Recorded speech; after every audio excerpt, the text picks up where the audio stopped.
Long before the gates of Jurassic Park ever opened, there was only an idea, an impossible dream lingering in the minds of scientists and storytellers. Dinosaurs had walked the Earth for millions of years before the rise of humankind, their bones hidden deep beneath rock and soil. To most people, they were nothing more than skeletons in dusty museums or terrifying monsters in picture books. But to one man, they were the key to something greater. John Hammond was his name, and he was a man of immense charm and imagination. To him, the past was not dead, it was waiting. He believed that through science and determination, the giants of yesterday could live again, not as fossils, but as living, breathing animals. The foundation of his dream was a bold theory of genetics. In the late 20th century, scientists began to unlock the secrets of DNA, the molecule that carried the code of life. Within every living thing, every plant, and every creature, there lay strands of information that told cells how to grow, how to live, and how to die. If such a code could be copied or rewritten, then perhaps life itself could be recreated. The idea seemed fanciful, but Hammond was a man who thrived on fanciful ideas. He found allies in brilliant geneticists, men and women, who had been studying how to manipulate DNA for years. The real spark came not from the fossils themselves, but from the smallest of creatures that once feasted upon them. Mosquitoes and insects had been trapped in amber-hardened tree sap from millions of years ago. Within their bodies, scientists discovered fragments of blood taken from dinosaurs long vanished. In that blood were tiny bits of genetic code, pieces of the puzzle that could bring back entire species. It was like finding scraps of a long-lost book and using them to rewrite the tale. Of course, the code was never complete. DNA decays over time, and the strands were broken, missing many parts. To bridge the gaps, Hammond's team turned to modern creatures. Frogs, lizards, and birds all shared pieces of ancestry with dinosaurs. By stitching fragments together, they created something that was not quite ancient and not quite modern, but alive nonetheless. What they built in their laboratories was not an illusion, it was life, breathing life, where once there had been only silence. When the first small dinosaur hatched from its egg, Hammond looked upon it with awe. It was fragile, and yet it carried the weight of millions of years. To him, this was not only science, it was magic. And like all magicians, he wanted to share the trick with the world. But his vision was not one of cages and laboratories. He dreamed of a park, a grand sanctuary, where people from every corner of the globe could walk among the living giants of the past. He imagined families riding in vehicles through lush valleys as brachiosaurs lifted their heads to the sky. He saw children watching raptors dart through the underbrush. He believed it would be a place of wonder where education and entertainment would merge into something new. Behind the charm, however, there were shadows. The project required immense secrecy and wealth. Hammond created a company called InGen to shield the work from prying eyes. They built laboratories on a remote island off the coast of Costa Rica, an island called Isla Nublar. There the scientists worked in hidden facilities, perfecting their creations and preparing for the day when the gates would open. But not all shared Hammond's vision. Some saw the creatures as weapons or as sources of profit beyond measure. The dinosaurs themselves were not aware of these dreams or schemes. They were simply alive again, as they had once been long ago when the world was theirs. In the calm of that island, the first generation of cloned dinosaurs walked under artificial skies. They lived in enclosures designed to mimic jungles and plains. Each one carried in its blood both the weight of the ancient past and the meddling hand of humankind. The question was never if they could be created, but whether they should. And though the men and women of InGen pressed forward with determination, few truly stopped to consider the danger of resurrecting such power. As the years moved closer to the opening of the park, Hammond prepared for his grand unveiling. Investors were eager, governments were curious, and scientists were both excited and fearful. The dinosaurs were no longer bones in a museum. They were alive, breathing, roaring, eating, and hunting. In the quiet of the island at night, their calls echoed across the jungle, a haunting reminder that the past was not gone but reborn. And so the stage was set. Jurassic Park was no longer a dream, it was becoming reality. But the reality of living with creatures that once ruled the earth would prove far more complex and perilous than anyone imagined. For nature is not easily controlled, and the past does not always rest peacefully when disturbed. Far out in the Pacific Ocean beyond the mainland of Costa Rica lies an island wrapped in mist and mystery. Isla Nublar was its name, a place once untouched by the modern world.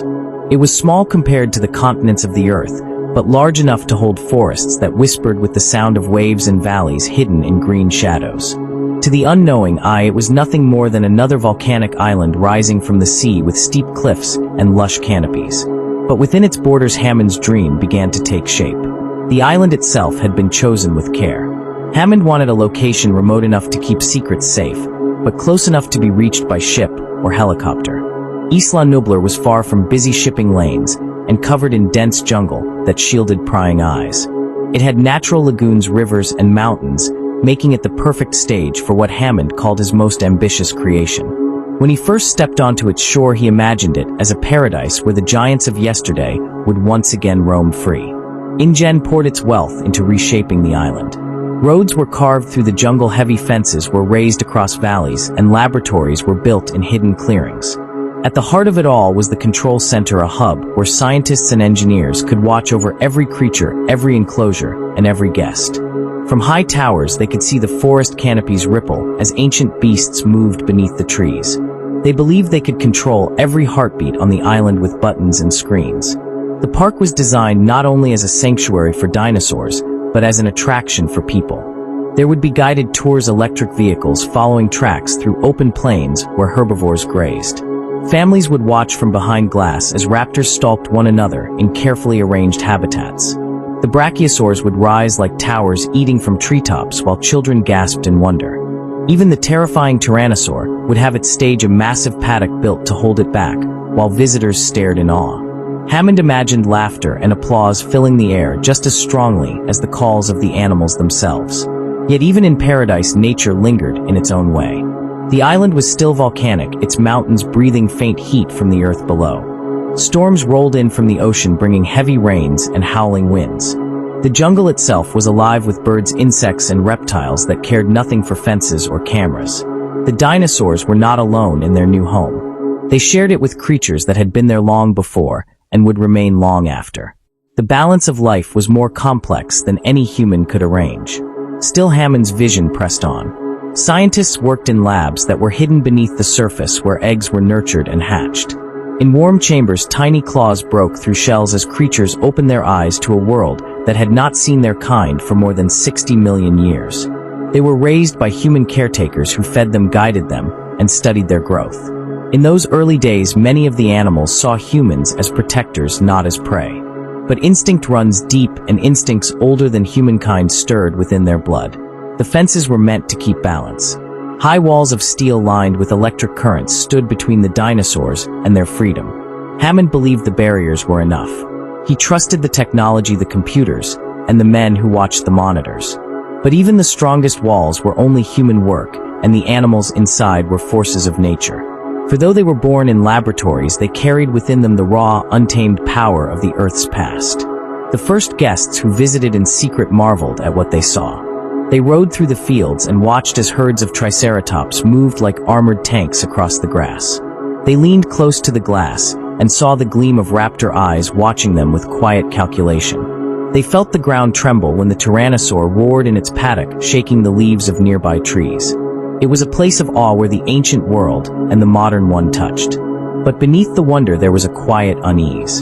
For the island was not only a stage for beauty, it was also a cage for predators. The creatures were not tame, they were not pets. They were alive, and alive in the truest sense of the word.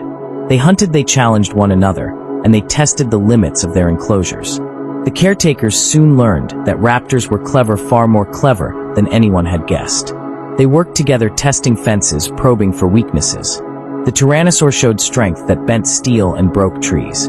Even the gentle herbivores sometimes lashed out with power that shattered vehicles.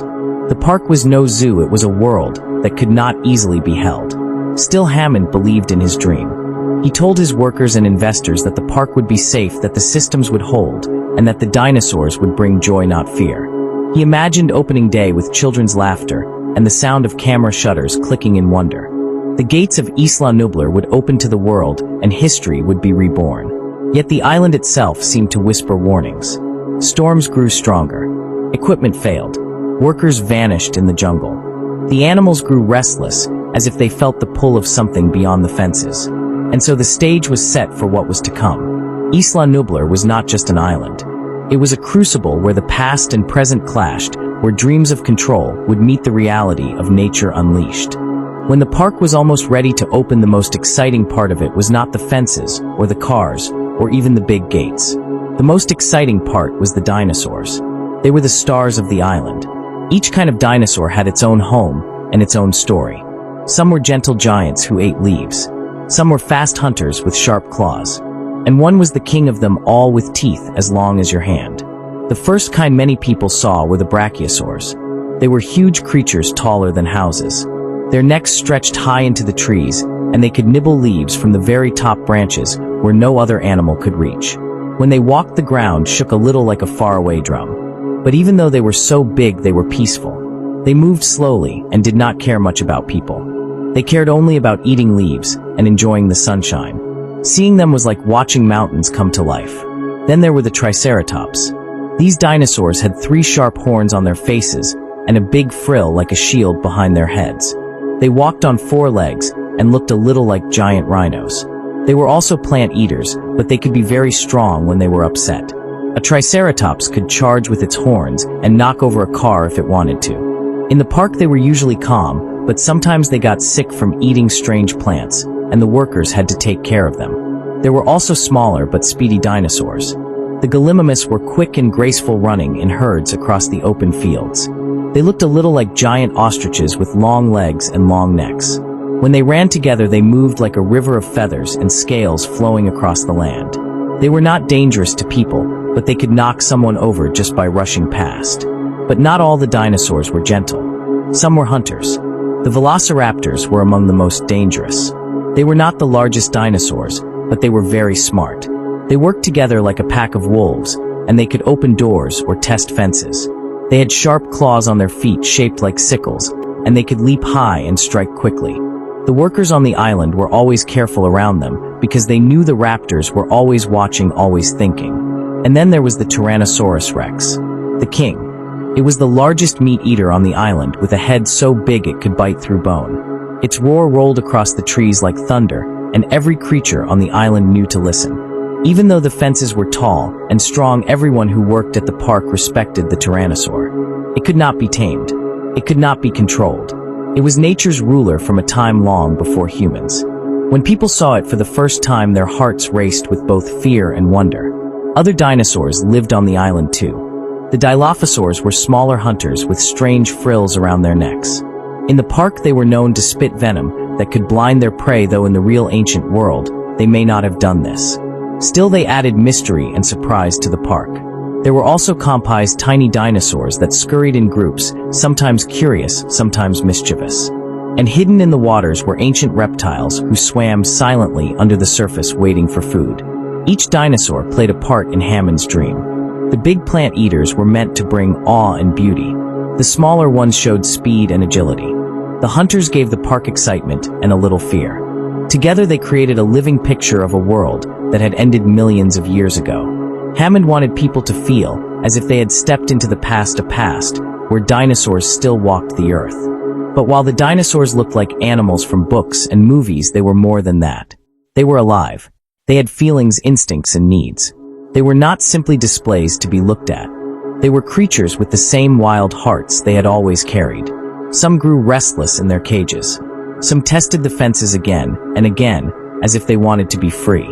Others simply lived their days eating, sleeping, and moving through the forests without concern for the people who watched them. For the workers and scientists, every day on the island was filled with wonder, but also with worry. The dinosaurs were amazing, but they were also unpredictable.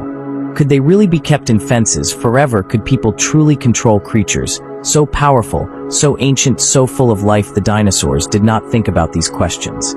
They only lived as they had always lived, wild and untamed. And so the park stood with its animals ready to amaze the world.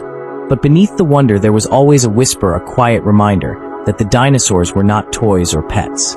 They were real. They were strong. And they were part of a world that had ended long ago, a world that did not always fit with the one humans had built. The island was ready, the dinosaurs were alive, and the fences were built. Now all that was left was to share the park with the world. John Hammond believed that people would love it just as much as he did. He wanted children to laugh and families to gasp in wonder when they saw real dinosaurs for the first time. But before the park could open to everyone, Hammond needed to show it to a small group of visitors. They would test the park and decide if it was safe enough to welcome the rest of the world. The building of the park had taken many years. Ships carried steel and supplies across the ocean. Helicopters brought workers to the island. Day by day the jungle was cut and shaped into roads, paddocks, and viewing areas. Towers rose with bright lights, and miles of wires were strung to power fences and computers.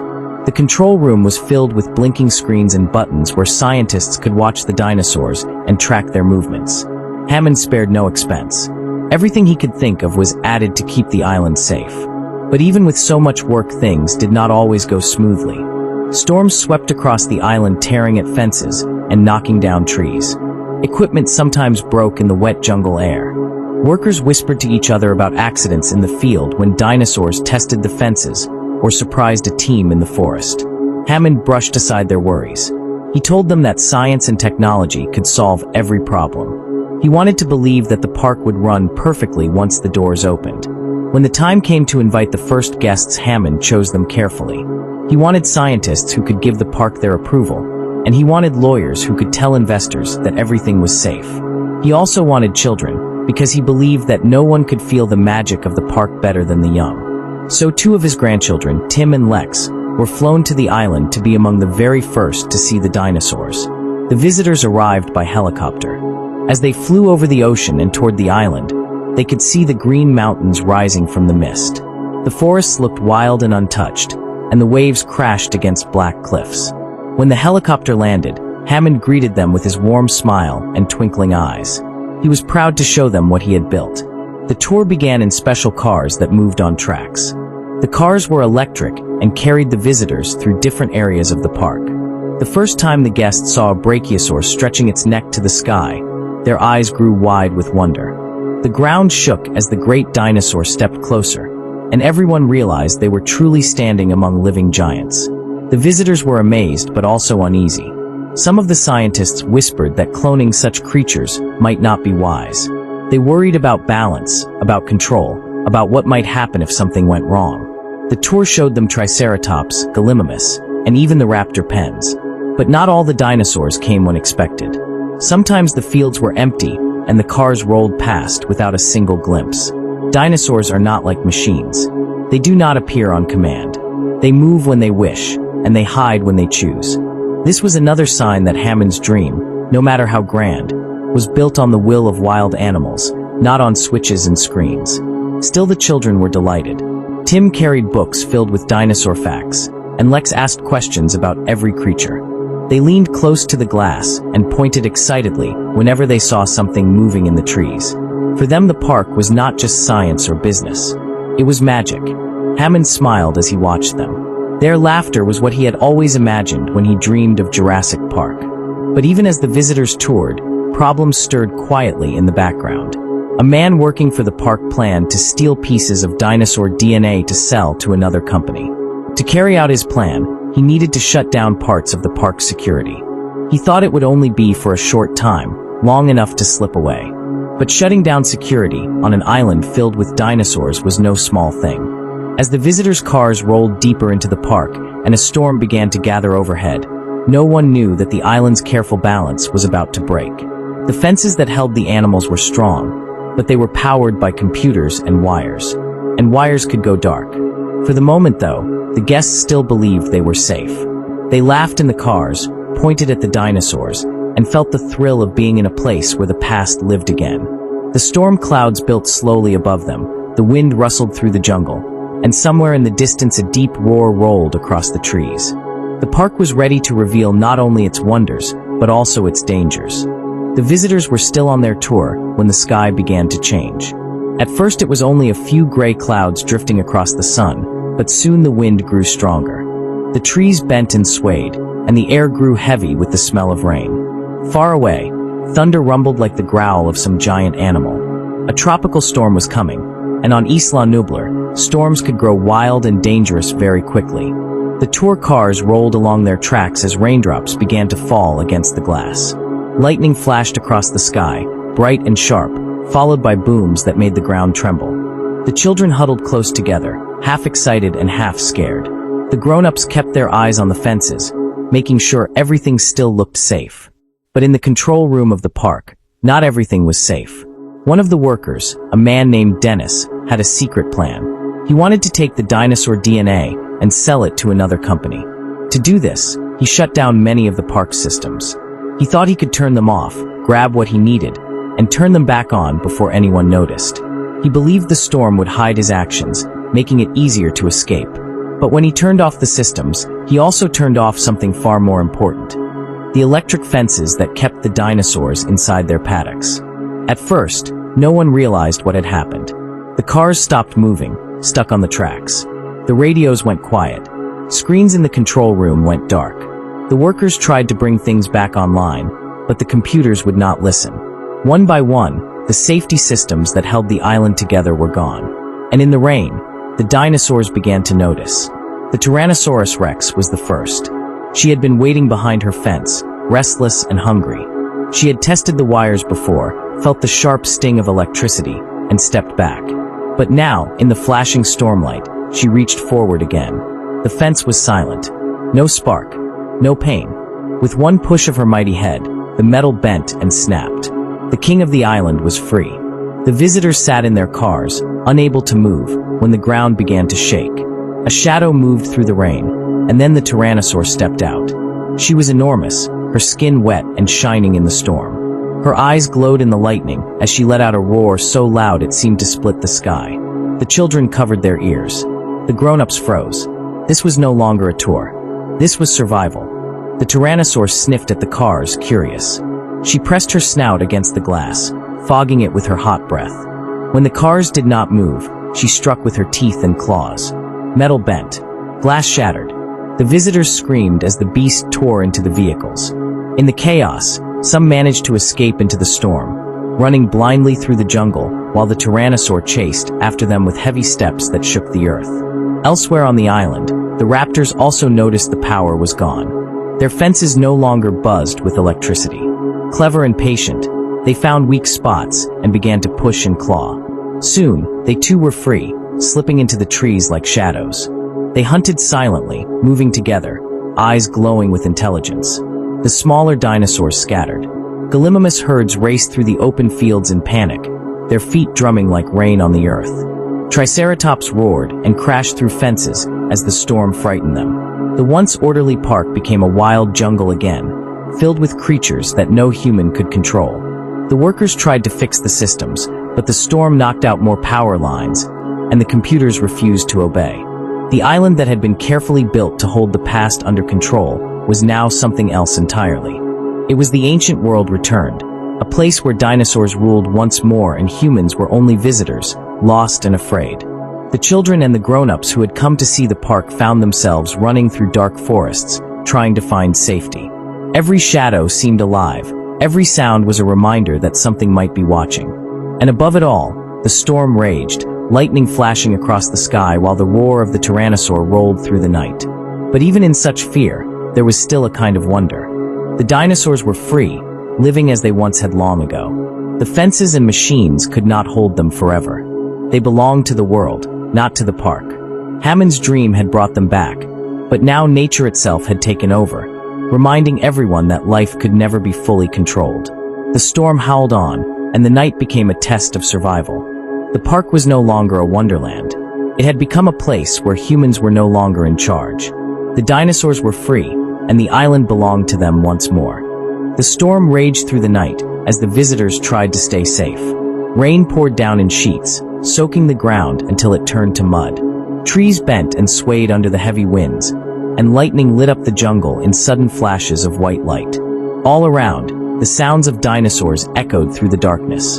The island that had once felt like a park now felt like another world, one where people were very small and very fragile.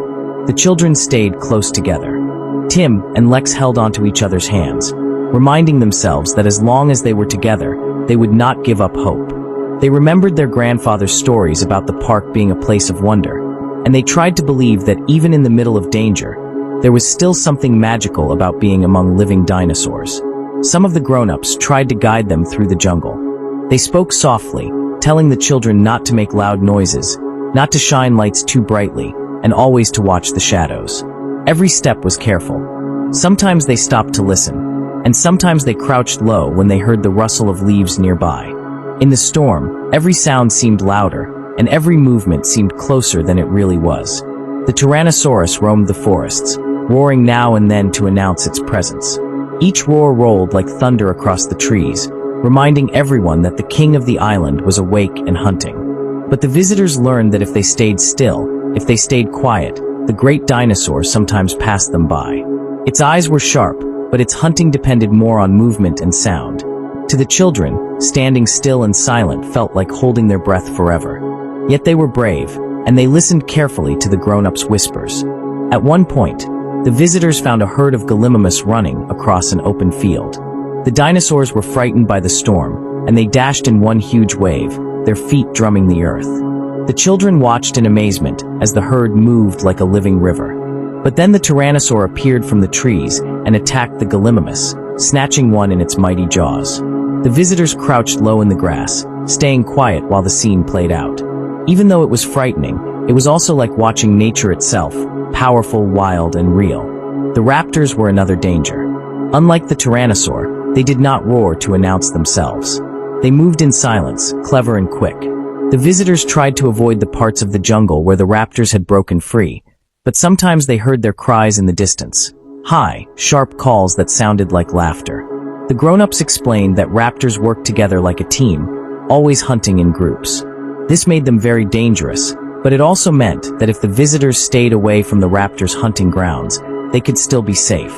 Through all of this, the children found moments of wonder. They saw a brachiosaur in the stormlight, calmly chewing leaves while rain slid down its long neck. They saw a triceratops resting under a tree, protecting its young. Even though the island was filled with danger, it was also filled with beauty. The dinosaurs were not villains.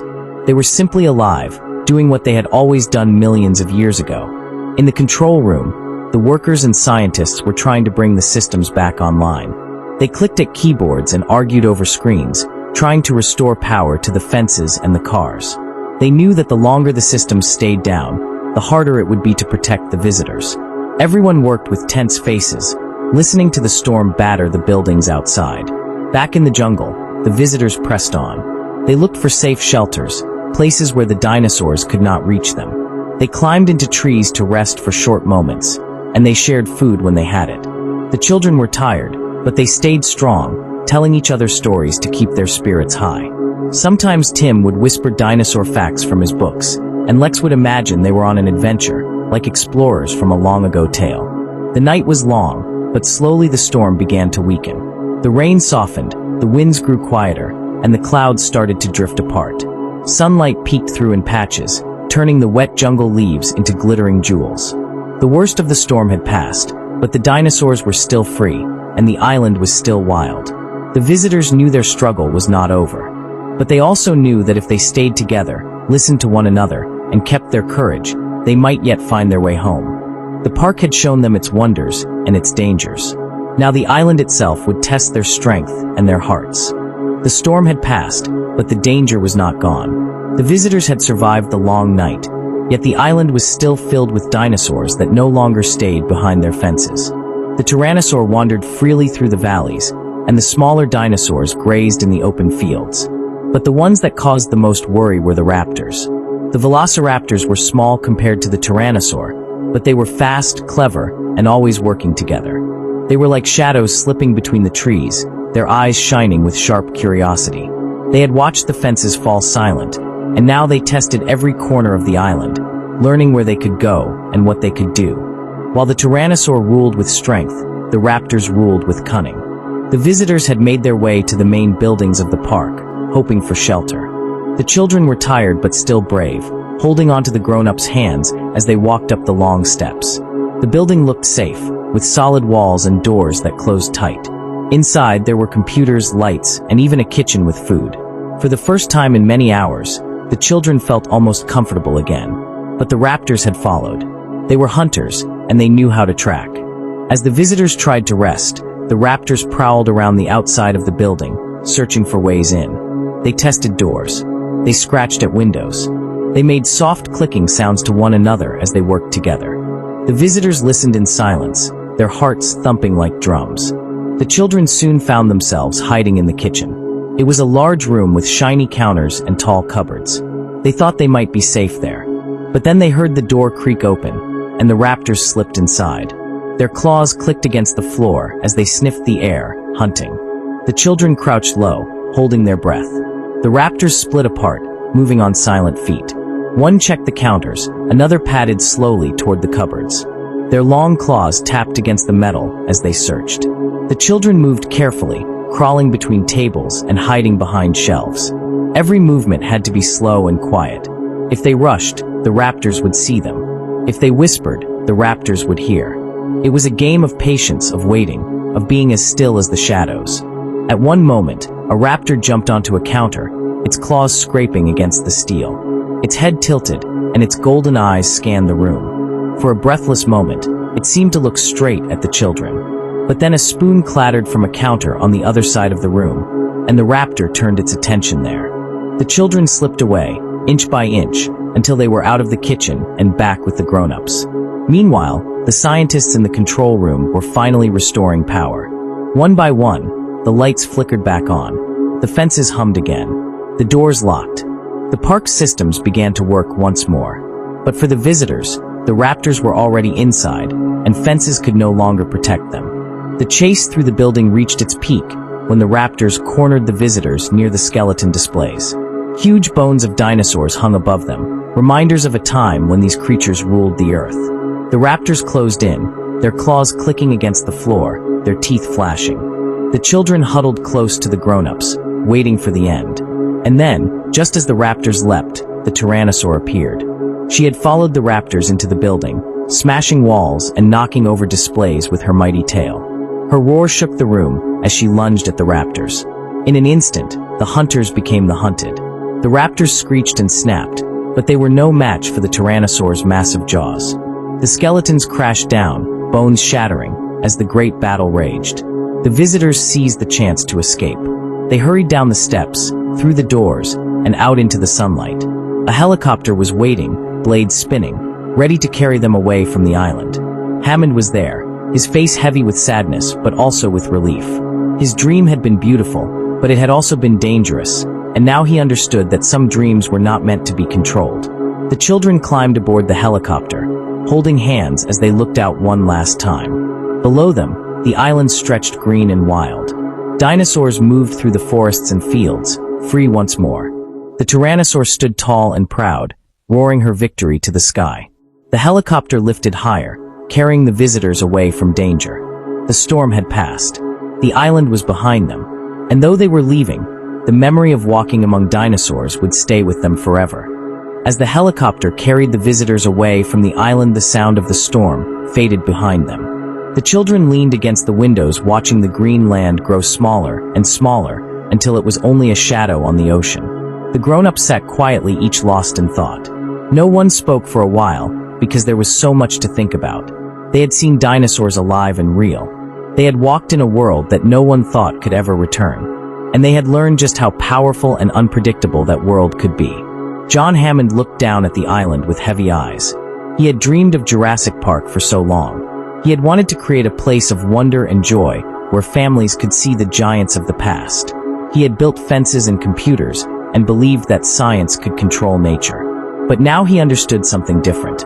Nature is not a puzzle to be solved or a machine to be switched on. Nature has its own ways and its own balance. Dinosaurs were not meant to live behind fences.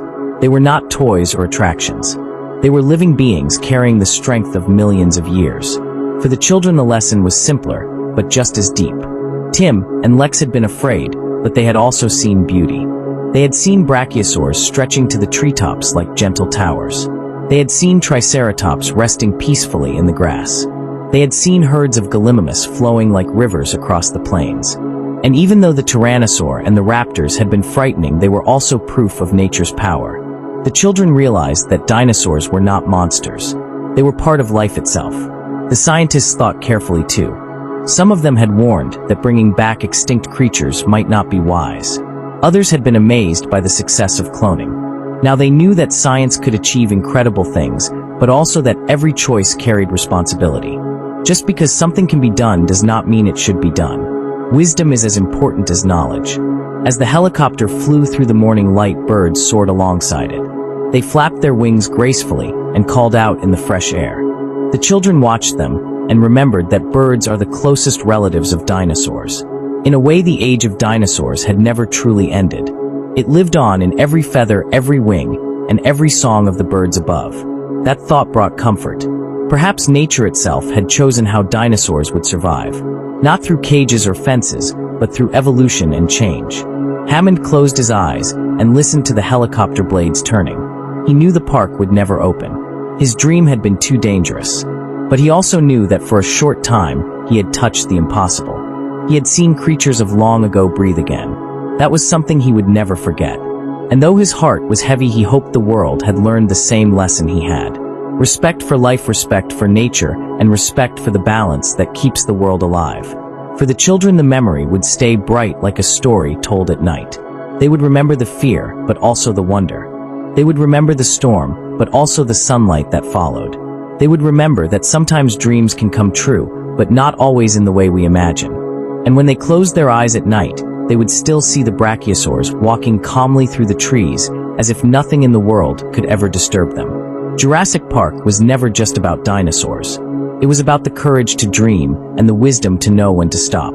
It was about the beauty of life and the danger of forgetting how powerful it can be. And it was about remembering that even the smallest creature from the past can change the future. The helicopter carried them home across the endless blue sea. The island grew smaller until it disappeared. The dinosaurs remained behind, free once more in their wild world. And the visitors carried with them a story they would never forget, a story of wonder and caution, of fear and amazement. A story of Jurassic Park. Night falls over the ocean, and the island rests beneath the stars. The waves whisper against the black cliffs, carrying secrets of long ages past. In the forests, the dinosaurs breathe softly as they sleep, their chests rising and falling with the rhythm of the earth itself. The brachiosaurs fold their necks and doze like giant statues.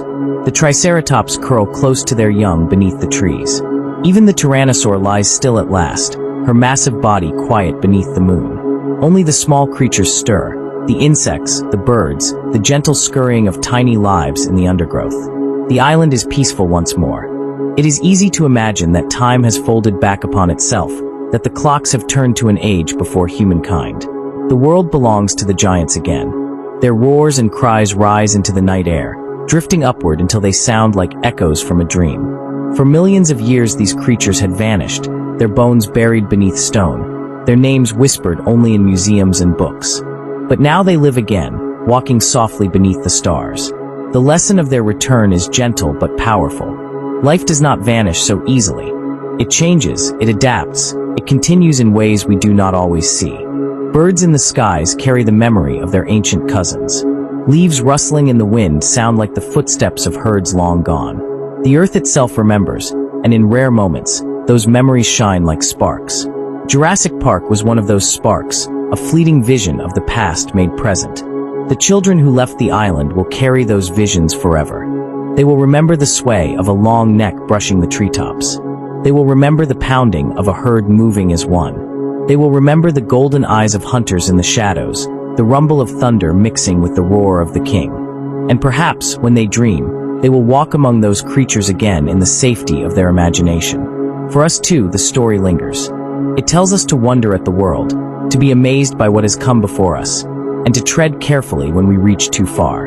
It reminds us that life is strong, beautiful, and sometimes wild beyond measure.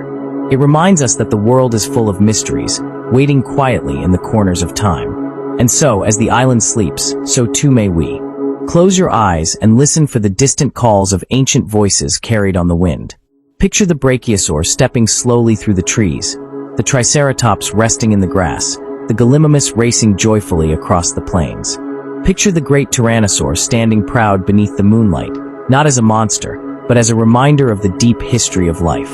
In dreams, the gates of the park open once more, not with fear, but with wonder. In dreams, the past and present walk side by side, and the roar of the dinosaurs is only a lullaby calling you deeper into rest. Sleep now, and let the ancient world carry you gently into silence. Long before Jurassic Park was ever imagined, people had been curious about dinosaurs. For thousands of years, Travelers sometimes found strange bones buried deep in the ground. Huge teeth, bigger than a person's hand. Claws like curved knives. Skulls so enormous they seemed like the remains of giants. In ancient times, people thought these bones belonged to dragons or monsters. They did not know that they were the remains of animals that had lived millions of years ago. It was only a few hundred years ago that scientists began to study these bones carefully. They compared them to the skeletons of living animals. They asked questions. Could these be the bones of creatures that no longer lived on Earth? Could they be from an age before humans existed? Slowly, the idea of dinosaurs began to take shape. The word dinosaur means terrible lizard. But dinosaurs were not really lizards at all. They were their own kind of animal, a group that lived for millions and millions of years. Some were enormous, taller than houses. Some were small, no bigger than a chicken. Some walked on 2 legs, others on 4. Some had teeth sharp like knives, while others had flat teeth made for plants. When people first put dinosaur skeletons together in museums, they often made mistakes. At first, they thought some stood like giant lizards crawling low to the ground. Later, they learned dinosaurs held their bodies upright, strong and balanced. With every new discovery, the picture grew clearer. And even today, scientists are still learning new things. John Hammond, the man who dreamed of Jurassic Park, had been inspired by these discoveries. He wanted people not only to see skeletons in museums, but to see the creatures alive and moving. His scientists found a way by using tiny bits of blood trapped in amber. Amber is golden tree sap that hardened over millions of years, and inside it sometimes insects were caught and preserved. If a mosquito had once bitten a dinosaur and was trapped in amber, it might still carry traces of that dinosaur's blood. From that tiny droplet, the park's scientists tried to rebuild the entire creature. Of course, it was not as simple as it sounded. DNA, the code of life, is like a long storybook written inside every living cell. But over millions of years, the letters in that book break apart. The story becomes hard to read. The scientists filled in the missing pieces with bits from frogs and other animals. The result was not always perfect, but it was close enough to bring back a living creature.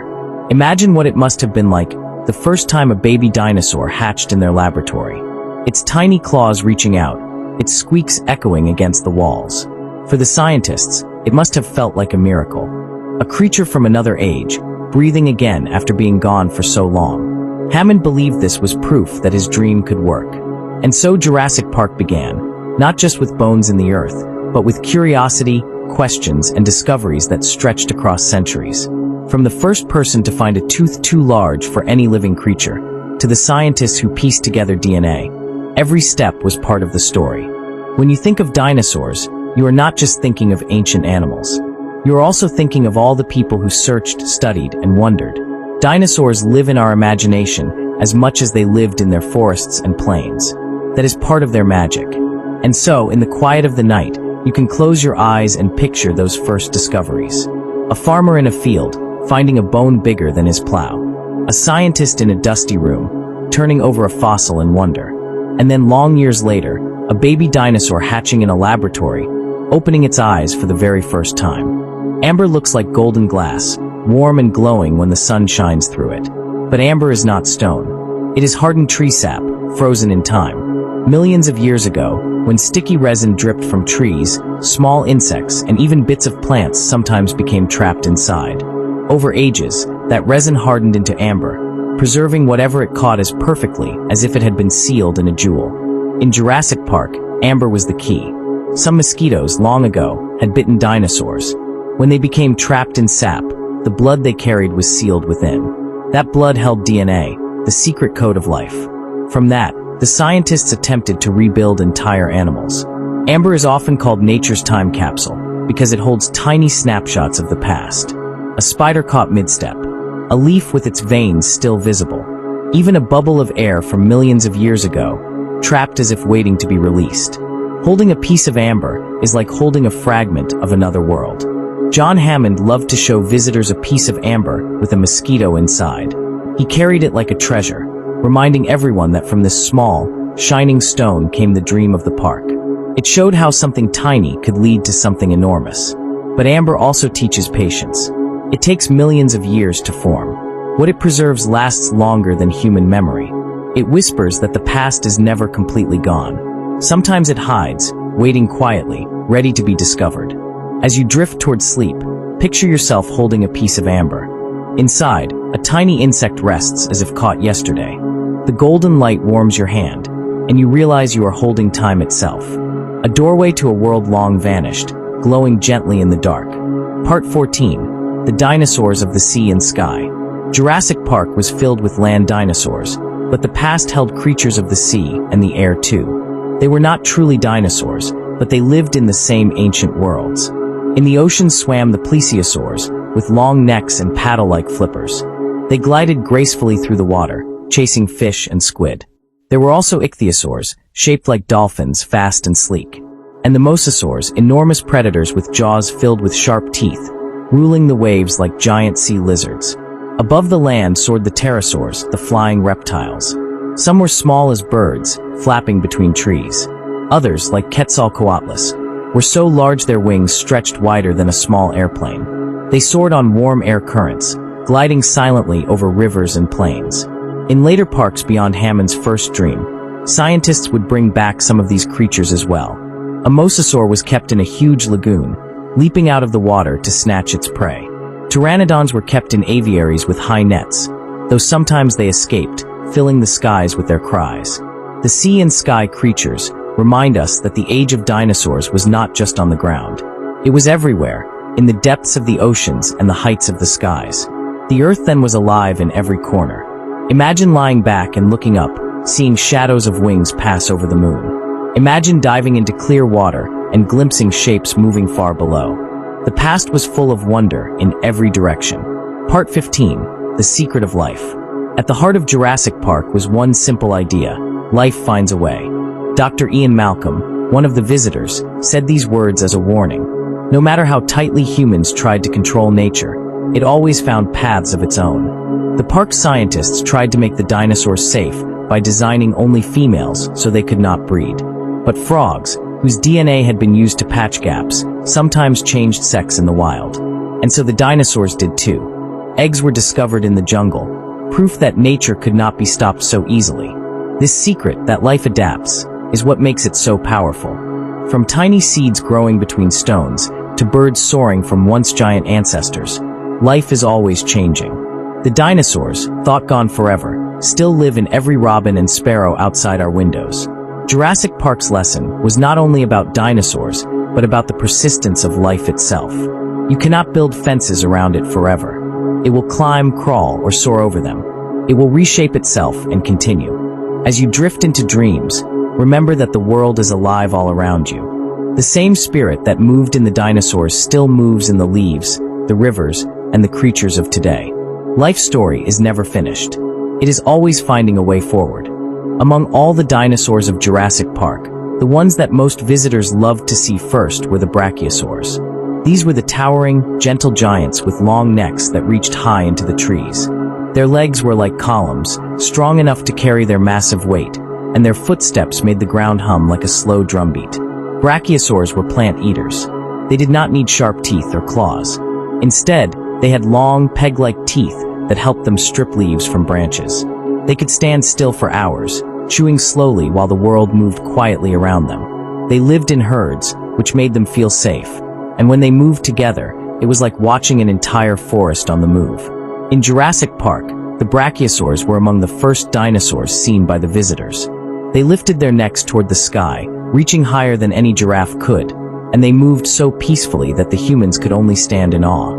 Some visitors said it felt like seeing a dream come to life. At night, the brachiosaurs made soft, deep sounds, like distant horns. They echoed through the valleys, calming the other dinosaurs. Even predators like the tyrannosaur left them alone, for they were too big and too strong to bother. When you think of the gentle giants, imagine standing beneath their shadow, feeling very small but also very safe. Imagine their warm breath drifting down like a soft breeze. They remind us that strength does not always come from sharp teeth or speed. Sometimes it comes from patience, peace, and size alone. Part 17. The Hunters of the Shadows. While the brachiosaurs were slow and calm, other dinosaurs were fast and clever. Among them were the velociraptors, the hunters of the shadows. They were not the largest dinosaurs in the park, but they were among the most feared. Velociraptors worked together, moving in packs. They could surround prey, outsmarting it with teamwork. They were quick, darting in and out of the trees like living shadows. Their sharp claws, especially the curved one on each foot, were dangerous tools. But their greatest weapon was their intelligence. In Jurassic Park, the raptors tested the fences that kept them inside. They remembered patterns. They learned. Even the scientists who created them were surprised by how clever they became. Dr. Alan Grant once said that if they had lived into modern times, raptors might have been as smart as dolphins or even apes. Though they were fierce, raptors were also fascinating. They showed that dinosaurs were not just slow or simple. Some were quick thinkers, survivors that adapted in many ways. In fact, many scientists now believe that raptors were closely related to birds. They may have had feathers, bright eyes, and sharp, bird-like movements. At night, the raptors' calls echoed through the jungle, sharp and piercing. They were reminders that the park was never fully under control. The hunters of the shadows were always watching, waiting. But even raptors had families and young to protect. In their own way, they too were part of the balance of nature. Fierce, yes, but also beautiful, a reminder that every world has its hunters as well as its gentle giants. Part 18, The Tyrant King. No dinosaur captured more attention than the Tyrannosaurus Rex, whose name means Tyrant Lizard King. In Jurassic Park, the T-Rex lived in a massive paddock with tall fences, but even those fences sometimes trembled under its power. The T-Rex was one of the largest meat-eaters ever to walk the land. Its head was the size of a car, filled with teeth sharp enough to crush bone. Its roar could shake windows and send flocks of birds into the sky. And yet, it was also an animal simply trying to live. It hunted, it searched for food, and it cared for its own space. One of the most famous moments in the park's history came when the T-Rex broke free during a storm. The ground shook with its footsteps, and its roar split the night sky. But later, the same T-Rex would save the humans by fighting the raptors, showing that even a predator can become a protector in the right moment. The king of the dinosaurs was not always hunting. Sometimes it rested in the shade, breathing deeply, its eyes half closed. Sometimes it stood proudly under the rain, water running down its scales. In these quiet moments, it was less a monster and more a reminder of an ancient age of strength. When you think of the Tyrant King, imagine the earth trembling under each step. Imagine its shadow passing over you, massive and unstoppable. It reminds us of power, yes, but also of nature's majesty. Part 19, The Lost World. Jurassic Park was not the only place where dinosaurs lived again. Far away on another island called Isla Sorna, there was a secret laboratory and breeding ground. Here, the scientists raised many dinosaurs before moving them to the park. But when the lab was abandoned, the dinosaurs were left to live freely. This second island became known as the Lost World. Here, herds of dinosaurs roamed without fences or human control. They lived as they had millions of years ago, wild and untamed. There were dangers, of course, but also beauty. The Lost World showed what dinosaurs might have been like if they had survived into our time on their own. Explorers who visited Isla Sorna spoke of watching stegosaur families protect their young, or herds of Parasaurolophus moving like rivers across the land. They also told of raptors hunting in packs, and the tyrannosaur protecting its nest. It was both paradise and peril, a true glimpse into a prehistoric age. The Lost World was proof that dinosaurs did not belong in cages. They belonged to nature. And though they were created by humans, once released, they became their own again. When you close your eyes, imagine standing on the shore of the Lost World, hearing distant calls through the mist. Somewhere out there, the ancient world is alive again. Part 20, The Dream of Tomorrow. The story of Jurassic Park is not only about the past. It is also about the future. It asks what humans should do with the knowledge they hold. Just because something is possible, does that mean it should be done? John Hammond dreamed of a park where families could marvel at living dinosaurs. Others dreamed of using dinosaurs as weapons or tools. But time and again, the dinosaurs reminded everyone that they were not playthings. They were living beings, part of nature, not to be controlled so easily. In the end, the true lesson is respect. Respect for life, for nature, for the mysteries that are bigger than us. Jurassic Park is a warning, but also a gift. It shows us how amazing the world once was, and how careful we must be with the world that is still here. And maybe, in the dreams of tomorrow, children will not need a park filled with recreations. They will find wonder in the living creatures already around them. in birds tracing the skies, in lizards basking in the sun, in the fossils that whisper stories from the earth. The dream continues, not in cages or fences, but in imagination. Every time we look at the stars or listen to the rustling of leaves, we can remember the giants that once lived here. They are not truly gone. They live in our stories, our discoveries, and our dreams. And so, as the night grows still, close your eyes and step softly into that dream. The gates of Jurassic Park open not with fear, but with wonder. Inside waits a world long gone, alive again in the quiet of your mind. A place where the past and future walk together beneath the moon. Jurassic Park was not built in a city or on the mainland. It was built on an island, far out in the ocean. The island was called Isla Nublar, which means Cloud Island. From the sky, it looked like a green jewel surrounded by blue water, with mountains rising in the center and forests stretching to the shore.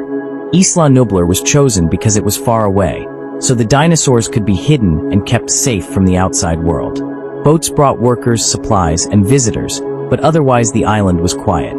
There were beaches with white sand, cliffs with waves crashing against them, and hidden valleys where herds of dinosaurs could graze. The island itself was full of life even before the dinosaurs returned. Birds nested in the cliffs.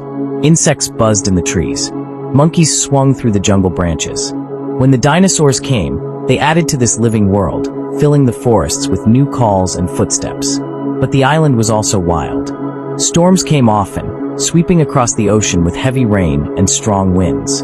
The scientists built fences and walls, but nature could not be tamed so easily. The power went out, lightning struck, and the dinosaurs sometimes wandered where they were not meant to go. Isla Nublar became more than just a place. It was part of the story itself. Without the island's storms and jungles and cliffs, the story of Jurassic Park would not be the same. It was as if the land itself wanted to remind everyone that it was alive too, not just the creatures brought back to it. When you close your eyes, imagine standing on a high hill on Isla Nublar. You can see the ocean stretching forever, hear the roar of a distant dinosaur, and feel the warm wind carrying the smell of salt and leaves. The island is a world of its own, where the past and present meet. Part 22, The Egg Nursery. Every dinosaur in Jurassic Park began as a tiny egg. Deep inside the laboratories was a nursery, a safe and carefully protected place where eggs were kept warm until they were ready to hatch. The eggs looked like large, speckled stones. Some were the size of a football, while others, like the ones for giant sauropods, were even bigger. Each egg held a secret, a life waiting to begin. The scientists watched over them closely, checking the temperature, turning them gently, and making sure nothing went wrong. When the time came, cracks appeared on the shells. Slowly, tiny claws or snouts pushed through. A squeak or chirp might be heard, and then a baby dinosaur would wriggle its way out into the world. Wet and small at first, the babies grew quickly, their eyes bright and curious.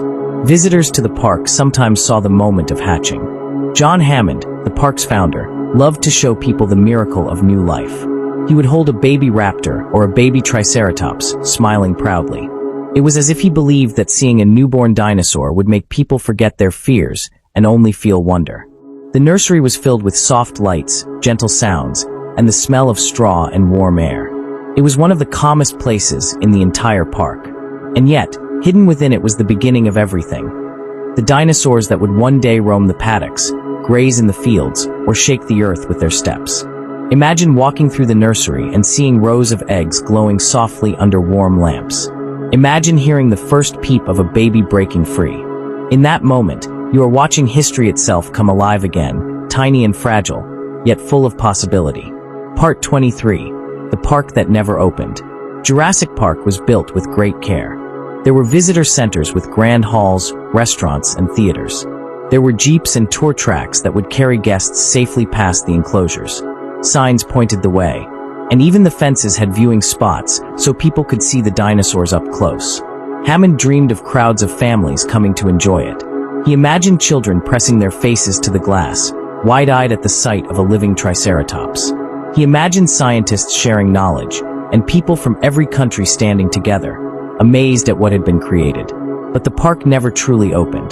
The first visitors were only a small group of experts invited to test it. And on that very visit, things went wrong. The fences failed, storms swept through, and the dinosaurs proved that they could not be contained. so the Grand Visitor Center stood mostly empty. The gift shops never sold their toys. The theater never played its movie to a full crowd. The restaurants never served dinners while brachiosaurs grazed outside the windows. It is strange to think of such a park, a place of wonder, fully built, waiting for guests who would never come. Today, in our imagination, we can walk those halls in silence. Dust settles on the displays. The lights flicker. Outside, the dinosaurs roam free, ignoring the fences and gates. The park that never opened reminds us that some dreams are too big to control. But it also reminds us that the dream itself, of seeing dinosaurs alive again, still lingers in the imagination. Part 24. The Sound of the Past. One of the most mysterious things about dinosaurs is the sounds they made. No one alive today has ever heard a real dinosaur call. Scientists can study skulls, throats, and bones to guess, but the true voices of the dinosaurs are hidden in time. In Jurassic Park, the creators tried to imagine what they might have sounded like. The brachiosaurs made deep, trumpeting calls that echoed like horns across the valley. The raptors clicked and chirped, communicating like clever birds. The tyrannosaur roared so loudly that it shook glass and rattled the air. Some sounds were gentle, like the low hum of a Parasaurolophus, whose long crest acted like a trumpet. Others were sharp and frightening, like the screech of a pterosaur circling above. Even the soft peeping of baby dinosaurs in the nursery was part of the chorus of this ancient world reborn. Imagine standing in the park at dusk, with the sun setting behind the mountains. One by one, the calls rise. First a low rumble in the distance, then a chorus of chirps, then a deep bellow rolling like thunder. The forest comes alive with voices not heard for millions of years. The sound of the past is not just noise. It is a song of survival, of warning, of calling to friends or family. It is a song that belongs to the earth itself. Part 25. The Dream Lives On. Jurassic Park did not last. The dinosaurs broke free, the fences fell, and people realized the danger of trying to control nature. But the dream of seeing dinosaurs did not disappear. It still lives in the hearts of people everywhere. Children still read about dinosaurs in books, and imagine what it would be like to stand beside one. Scientists still study fossils, searching for clues about how they lived, moved, and sounded. Artists still paint them, filmmakers still bring them to screens, and parks and museums still display their bones with pride. In a way, Jurassic Park succeeded, not with fences and cages, but with imagination. It reminded people that dinosaurs are not just dusty skeletons. They were real, living creatures that once ruled the earth. They were as alive as lions, elephants, or birds today. And so, when you close your eyes, the dream continues. You can still walk through the gates. You can still hear the roar of the tyrannosaur, the calls of the brachiosaurs, and the rustle of raptors in the brush. Jurassic Park is alive in your thoughts, a place you can visit anytime you wish. Not all of Jurassic Park's creatures lived on the ground. Some soared above it. These were the pterosaurs, flying reptiles that ruled the skies long before birds spread across the earth. While they were not truly dinosaurs, they lived at the same time, and so they became part of the park's wonder. The pteranodons were the most famous of the flyers. With wings that stretched wider than a car, they glided above the island, their shadows moving silently across the forests and rivers below. From the cliffs they dove, catching fish in their long beaks before rising again on the warm air. Visitors who saw them said it was like stepping back into another age. The sky itself felt alive, filled with wings that beat slowly, gracefully, across the clouds. Some people thought of them as dragons, though they were real and not from fairy tales. The aviary, a giant dome of glass and steel, was built to keep the flying reptiles safe and contained. Inside, waterfalls poured into rivers, and trees stretched toward the roof. But the pterosaurs sometimes escaped, reminding everyone that the sky cannot easily be fenced in. At night, the pterosaurs rested on high ledges, folding their wings around themselves. Their calls echoed like distant gulls, a haunting song that carried far across the waves. Imagine lying in bed and hearing those calls outside your window. Not scary, but ancient and full of mystery. The watchers in the sky remind us that even above the earth, life once thrived in ways we can only dream of. Part 27. The Healing Dinosaurs. Not all the stories of Jurassic Park are about danger. Some are about care. In the park's veterinary center, workers and scientists tended to dinosaurs who were sick or hurt. These places were quiet, filled with straw beds, soft lights, and the sounds of gentle breathing. One of the most famous moments came when Dr. Ellie Sattler found a sick triceratops. The great animal lay on its side, groaning softly. Its eyes blinked slowly, and its sides rose and fell with heavy breaths. At first, it seemed frightening to be so close to such a huge creature. But when Ellie placed her hand on its rough skin, she realized it was peaceful, even friendly. The triceratops was suffering from eating poisonous plants. The scientists worked to help it, cleaning its system and caring for it until it grew stronger. Visitors were amazed to see that even the most powerful dinosaurs needed care, just like any living thing. The veterinary staff kept records of medicines, food, and treatments. They studied each species, learning how to help them if they became ill. In a way, they became the doctors of an ancient age, bridging the past and the present. Imagine standing quietly beside a sleeping dinosaur in the medical bay, its sides moving with deep, slow breaths. The room is warm, the lights dim. You hear the gentle hum of machines and the soft whisper of people caring for it. It feels safe, calm, and filled with kindness. The healing dinosaurs remind us that every creature, no matter how big or strong, sometimes needs help. Part 28, The Forgotten Cages. When Jurassic Park was first built, many enclosures were planned but never finished. Some cages were half complete, with tall fences standing around empty fields. Others had signs ready for animals that never arrived. These forgotten cages tell a story of what might have been. There were plans for an enclosure of dilophosaurs, small predators with frills around their necks. There were sketches of giant ankylosaurs, armored like living tanks, that were never placed in their paddocks. Even ideas for huge aquatic creatures, swimming in vast lagoons, were considered but never finished. Walking through these empty spaces, one could imagine what they would have been like. A tour car would rumble past, and instead of silence, the forest would echo with calls. Visitors would point excitedly as herds grazed, or as strange, never-before-seen creatures stirred the water.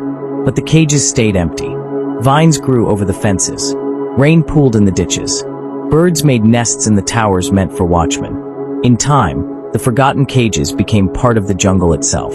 Imagine wandering into one of these silent enclosures, hearing only the chirp of insects and the rustle of leaves. You see a sign with the name of a dinosaur that never came. It feels like a dream half remembered, waiting to be finished. The forgotten cages remind us that not all dreams are completed, but sometimes the imagining is just as powerful as the real thing. Part 29. The Dinosaur Protectors. Not everyone in Jurassic Park wanted to use the dinosaurs for money or power. Some wanted to protect them. Among these were the paleontologists and animal keepers who believed the creatures deserved respect, not cages. Dr. Alan Grant, who had studied fossils all his life, was amazed when he saw real dinosaurs.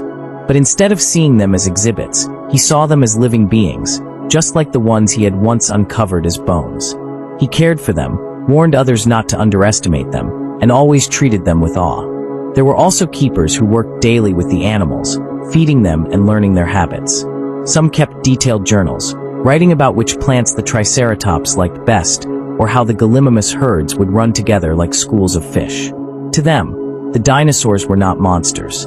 They were animals, powerful, yes, but also deserving of kindness.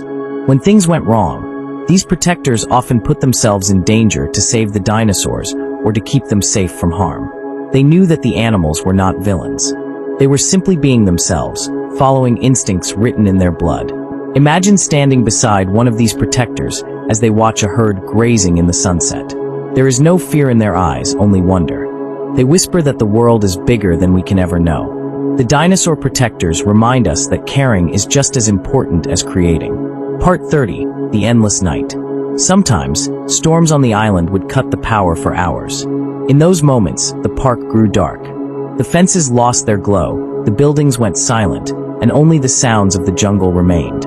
This was called the Endless Night, when the island returned to a more ancient time. Without lights, the stars shone brightly above. The moon lit the valleys and rivers. Dinosaurs moved through the trees, their shapes seen only in shadow. Visitors who experienced this night spoke of hearing footsteps in the dark, the low calls of distant giants, and the soft rustling of smaller creatures nearby. Though it was frightening, it was also beautiful. For once, there were no fences, no machines, no human control. The island was alive as it had been millions of years ago. The endless night was not just darkness. It was a doorway into the past. Imagine standing under the stars while a brachiosaur lifts its head, silhouetted against the moon. Imagine the air filled with sounds not heard for ages. It is calm, mysterious, and eternal. The endless night reminds us that the world is old, vast, and full of wonders that will never be fully tamed. Not all of Jurassic Park's creatures lived on the ground. Some soared above it. These were the pterosaurs, flying reptiles that ruled the skies long before birds spread across the earth. While they were not truly dinosaurs, they lived at the same time, and so they became part of the park's wonder. The pteranodons were the most famous of the flyers. With wings that stretched wider than a car, they glided above the island, their shadows moving silently across the forests and rivers below. From the cliffs they dove, catching fish in their long beaks before rising again on the warm air. Visitors who saw them said it was like stepping back into another age. The sky itself felt alive, filled with wings that beat slowly, gracefully across the clouds. Some people thought of them as dragons, though they were real and not from fairy tales.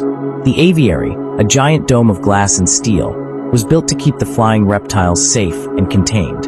Inside, waterfalls poured into rivers, and trees stretched toward the roof. But the pterosaurs sometimes escaped, reminding everyone that the sky cannot easily be fenced in. At night, the pterosaurs rested on high ledges, folding their wings around themselves.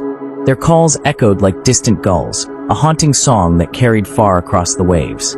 Imagine lying in bed and hearing those calls outside your window. Not scary, but ancient and full of mystery. The watchers in the sky remind us that even above the earth, life once thrived in ways we can only dream of. Part 27. The Healing Dinosaurs. Not all the stories of Jurassic Park are about danger. Some are about care. In the park's veterinary center, workers and scientists tended to dinosaurs who were sick or hurt. These places were quiet, filled with straw beds, soft lights, and the sounds of gentle breathing. One of the most famous moments came when Dr. Ellie Sattler found a sick triceratops. The great animal lay on its side, groaning softly. Its eyes blinked slowly, and its sides rose and fell with heavy breaths. At first, it seemed frightening to be so close to such a huge creature. But when Ellie placed her hand on its rough skin, she realized it was peaceful, even friendly. The triceratops was suffering from eating poisonous plants. The scientists worked to help it, cleaning its system and caring for it until it grew stronger. Visitors were amazed to see that even the most powerful dinosaurs needed care, just like any living thing. The veterinary staff kept records of medicines, food, and treatments. They studied each species, learning how to help them if they became ill. In a way, they became the doctors of an ancient age, bridging the past and the present. Imagine standing quietly beside a sleeping dinosaur in the medical bay, its sides moving with deep, slow breaths. The room is warm, the lights dim. You hear the gentle hum of machines and the soft whisper of people caring for it.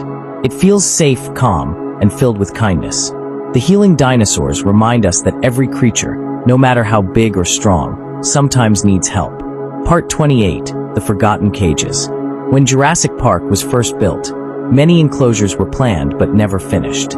Some cages were half complete, with tall fences standing around empty fields. Others had signs ready for animals that never arrived. These forgotten cages tell a story of what might have been. There were plans for an enclosure of dilophosaurs, small predators with frills around their necks. There were sketches of giant ankylosaurs, armored like living tanks, that were never placed in their paddocks. Even ideas for huge aquatic creatures, swimming in vast lagoons, were considered but never finished. Walking through these empty spaces, one could imagine what they would have been like. A tour car would rumble past, and instead of silence, the forest would echo with calls. Visitors would point excitedly as herds grazed, or as strange, never-before-seen creatures stirred the water. But the cages stayed empty. Vines grew over the fences. Rain pooled in the ditches. Birds made nests in the towers meant for watchmen. In time, the forgotten cages became part of the jungle itself. Imagine wandering into one of these silent enclosures, hearing only the chirp of insects and the rustle of leaves. You see a sign with the name of a dinosaur that never came. It feels like a dream half remembered, waiting to be finished. The forgotten cages remind us that not all dreams are completed, but sometimes the imagining is just as powerful as the real thing. Part 29. The Dinosaur Protectors. Not everyone in Jurassic Park wanted to use the dinosaurs for money or power. Some wanted to protect them. Among these were the paleontologists and animal keepers who believed the creatures deserved respect, not cages. Dr. Alan Grant, who had studied fossils all his life, was amazed when he saw real dinosaurs. But instead of seeing them as exhibits, he saw them as living beings, just like the ones he had once uncovered as bones. He cared for them, warned others not to underestimate them, and always treated them with awe. There were also keepers who worked daily with the animals, feeding them and learning their habits. Some kept detailed journals, writing about which plants the Triceratops liked best, or how the Gallimimus herds would run together like schools of fish. To them, the dinosaurs were not monsters. They were animals, powerful, yes, but also deserving of kindness. When things went wrong, these protectors often put themselves in danger to save the dinosaurs or to keep them safe from harm. They knew that the animals were not villains. They were simply being themselves, following instincts written in their blood. Imagine standing beside one of these protectors as they watch a herd grazing in the sunset. There is no fear in their eyes, only wonder. They whisper that the world is bigger than we can ever know. The dinosaur protectors remind us that caring is just as important as creating. Part 30, the endless night. Sometimes, storms on the island would cut the power for hours. In those moments, the park grew dark.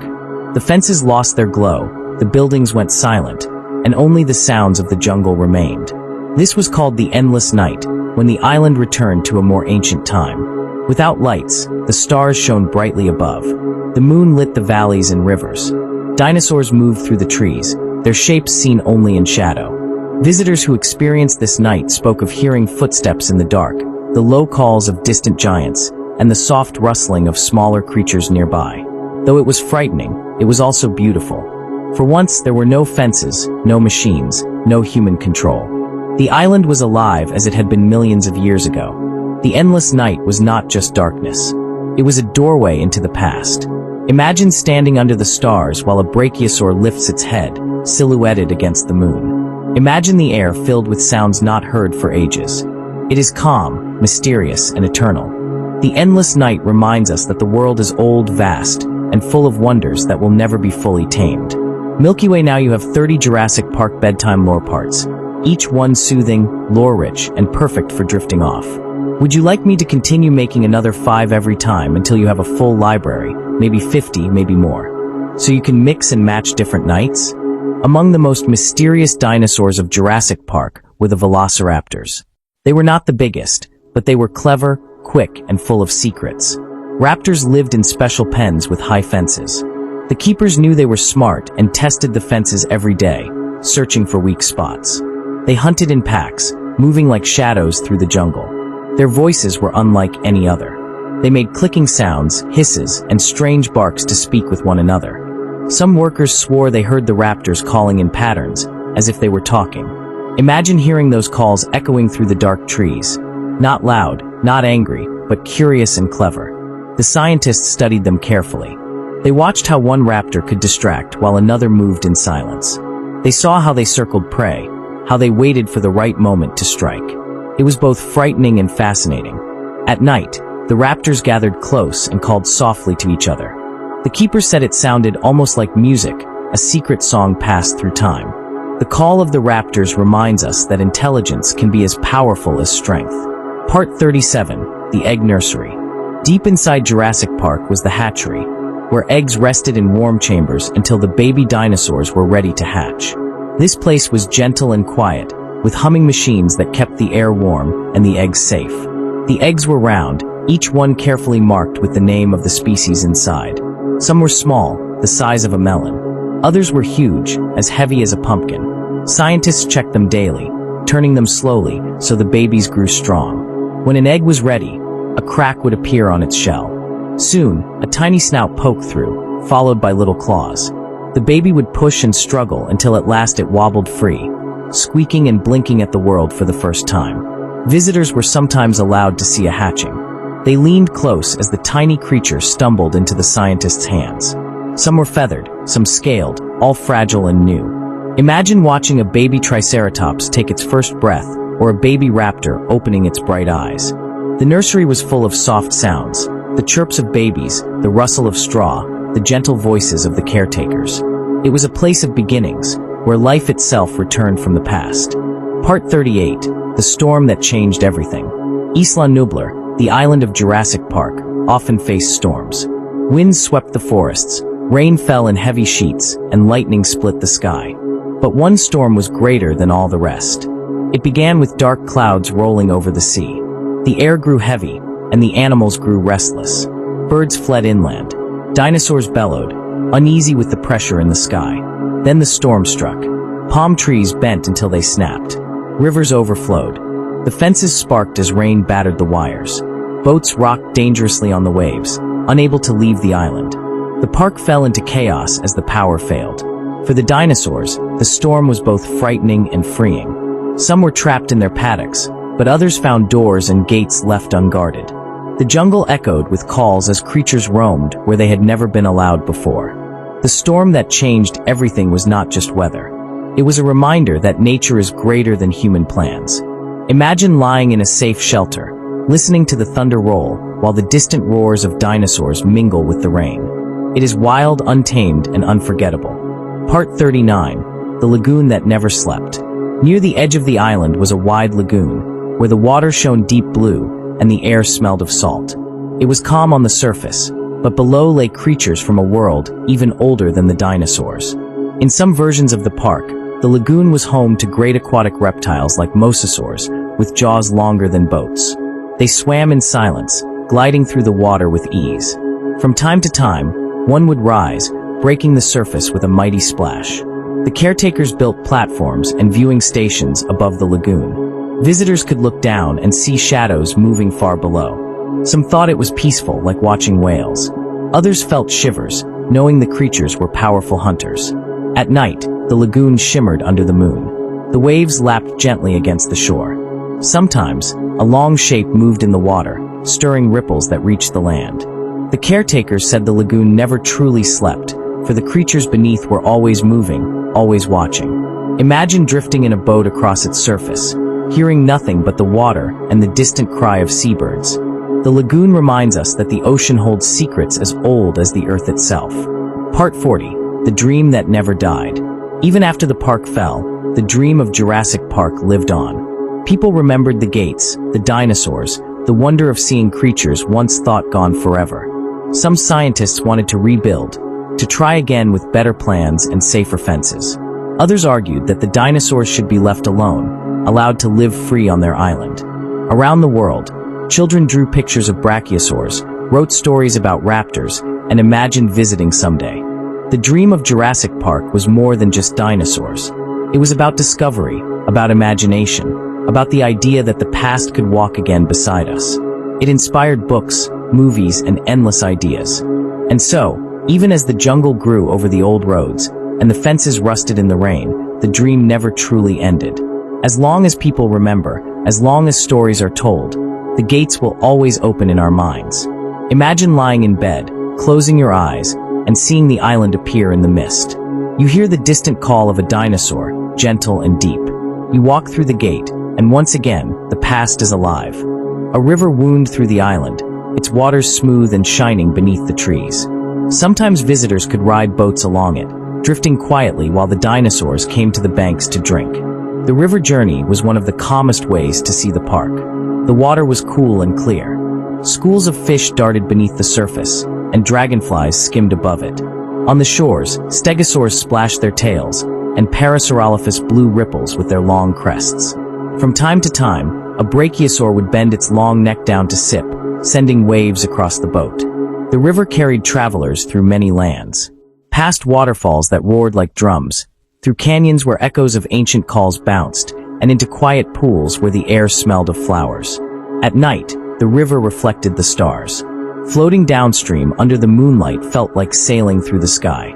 The river journey reminded all who took it that water connects everything: the dinosaurs, the forests, and the people who came to see them. Part 47, the pterosaur cliffs. High on the edge of the island rose sharp cliffs that touched the clouds.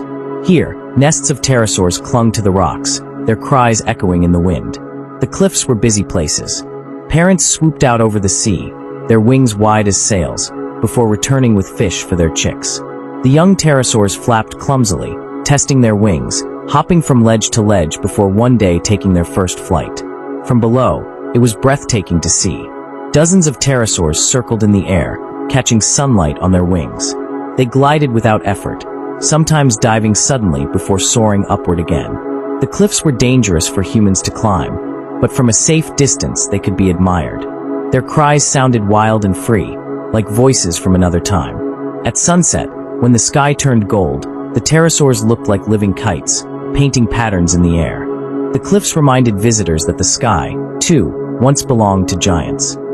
Part 48, the old control room. Deep in the heart of the park stood the control room. Here, glowing screens showed the fences, the cameras, and the paths of every dinosaur. The workers kept watch around the clock, making sure all was safe. The room buzzed with quiet sounds. Computers hummed. Radios crackled with voices. Maps glowed with tiny lights, each one marking a living dinosaur on the island. To step inside was to feel like the whole park lay in your hands. But the control room also told a different story. For all its buttons and switches, the park could not fully control nature. When storms came, or power failed, the screens went dark, and the dinosaurs roamed where they pleased. Even so, the control room was a place of wonder. It was the mind of the park, a reminder of human curiosity and hope. Visitors often said it felt like standing inside a storybook, where the past and future were written together on glowing screens. The old control room stood long after the park closed, its lights fading but its memory alive.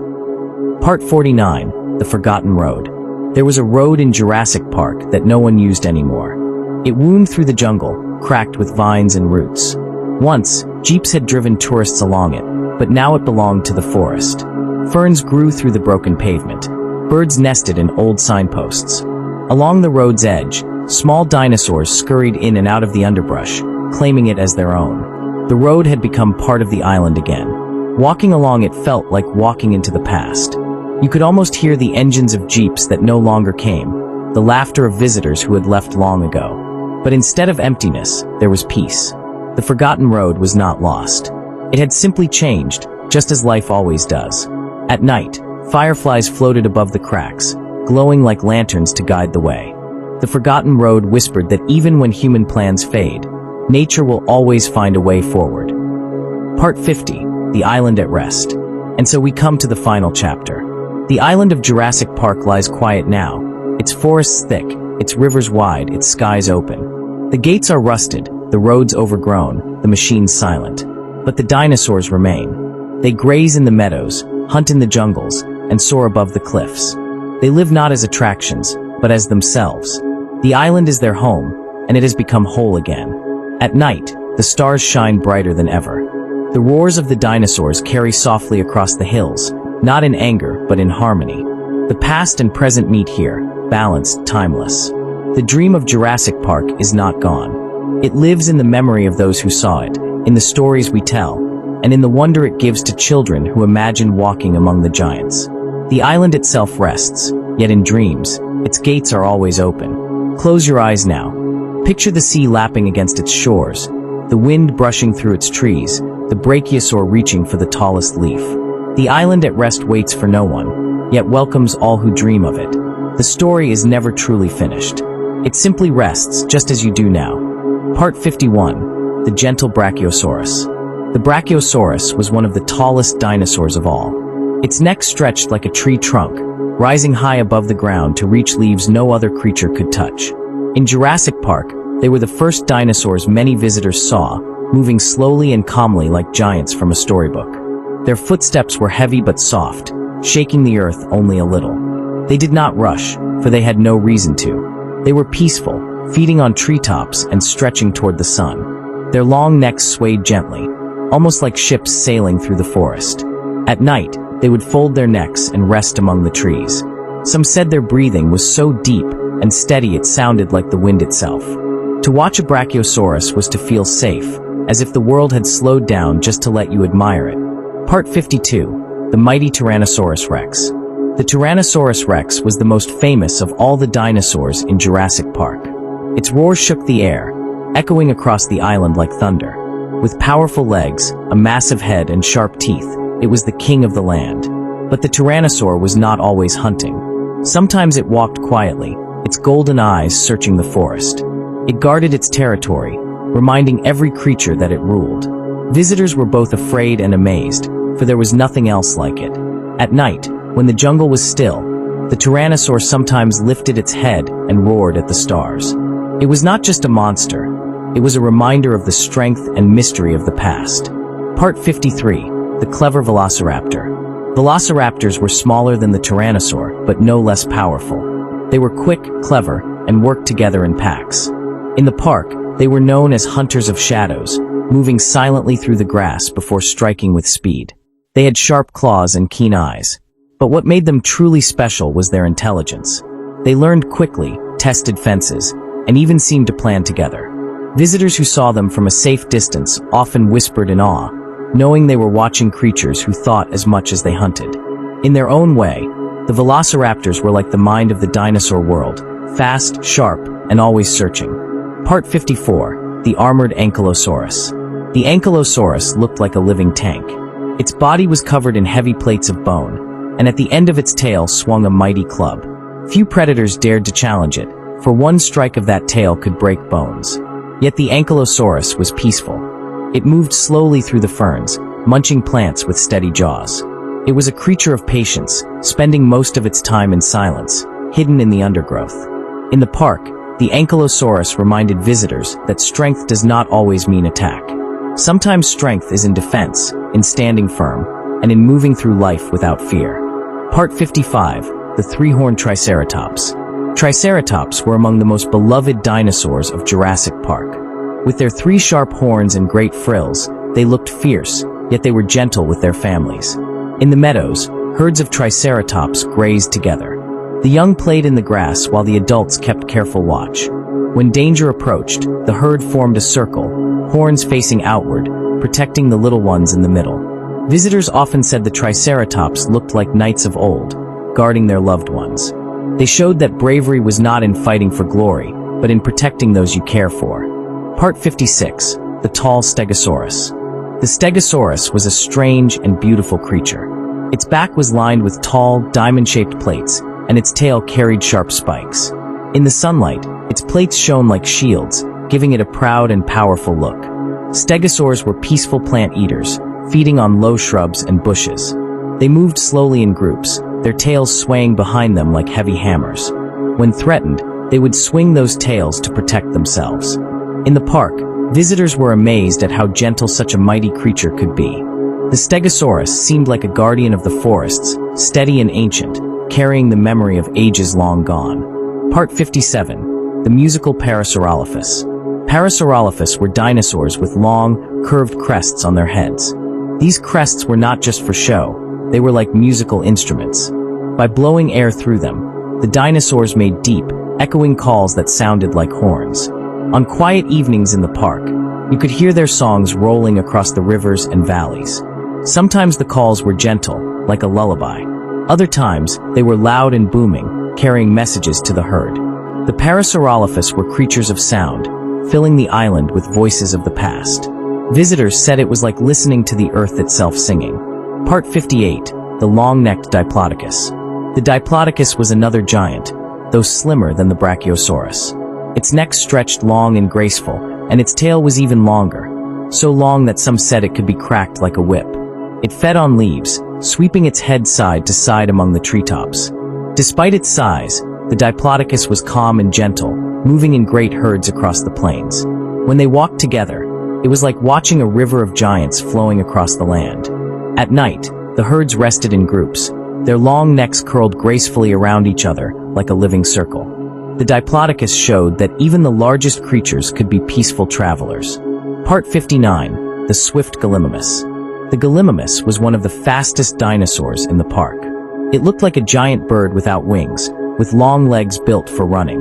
When frightened, the whole herd would race across the plains, moving like waves of wind. Visitors who saw them said it was like watching water flow, smooth, endless, and free. The Gallimimus did not fight, for speed was its gift. It could run from danger faster than most predators could chase. To see them was to understand freedom. They were joy in motion, creatures made for running beneath the open sky. Part 60, The Winged Pteranodon. Though not truly dinosaurs, the pteranodons were part of the park's wonder.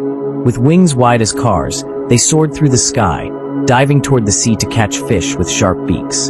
From the cliffs, they launched into the wind, gliding for miles without a single flap. To watch them was to see the ancient skies reborn. At dusk, flocks of pteranodons filled the horizon, their shapes outlined against the glowing sunset. They reminded visitors that the world of dinosaurs was not only on land, but also in the air above. Their cries echoed like calls from the past, telling stories of a time when the skies belonged to giants. The Spinosaurus was unlike any other dinosaur in Jurassic Park. It had a great sail on its back, tall and wide like the mast of a ship. It lived near rivers and lakes, where it hunted for fish with its long snout filled with sharp teeth. The Spinosaurus was larger than even the Tyrannosaurus. It moved through the water with ease, splashing with its powerful claws.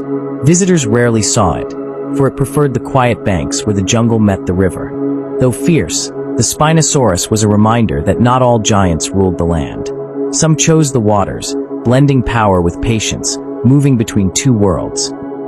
Part 62, the quick Compsognathus. Compsognathus, often called compis, were small dinosaurs no bigger than a chicken. They were quick and curious, darting through the grass in groups. In the park, they often gathered near fallen logs or streams, chattering softly as they searched for insects and scraps. Though tiny, they had bright eyes and sharp claws, and together they could be bold. Visitors laughed when they saw the little dinosaurs hopping and running, for they were playful and busy. The compis showed that size was not the measure of wonder. Even the smallest dinosaurs carried the magic of the ancient world. Part 63, the spiky Kentrosaurus. The Kentrosaurus was a cousin of the Stegosaurus, but it carried more spikes than plates. Its back and tail were lined with sharp points, giving it the look of a living fortress. It moved slowly, browsing on low plants, its spikes glinting in the sun. Predators kept their distance, knowing one strike from its tail could be deadly. Despite its armor, the Kentrosaurus was calm. It lived in herds, its spikes serving as shields for the group. In Jurassic Park, people admired its strange and powerful design, as if nature had painted it with both beauty and strength. Part 64, the armored Edmontonia. The Edmontonia was another armored plant-eater, covered in thick plates and spikes that protected its body.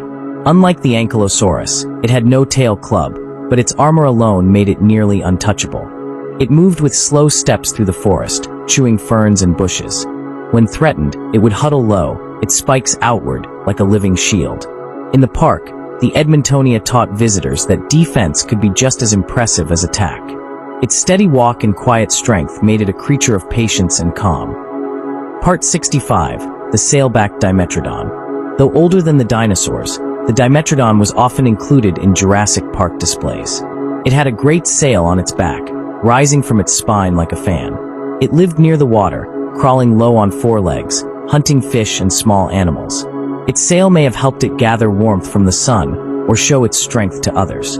Visitors said the Dimetrodon looked like a dragon from a storybook. It was a bridge to an even older world, long before the dinosaurs, reminding everyone how far back life's story reaches.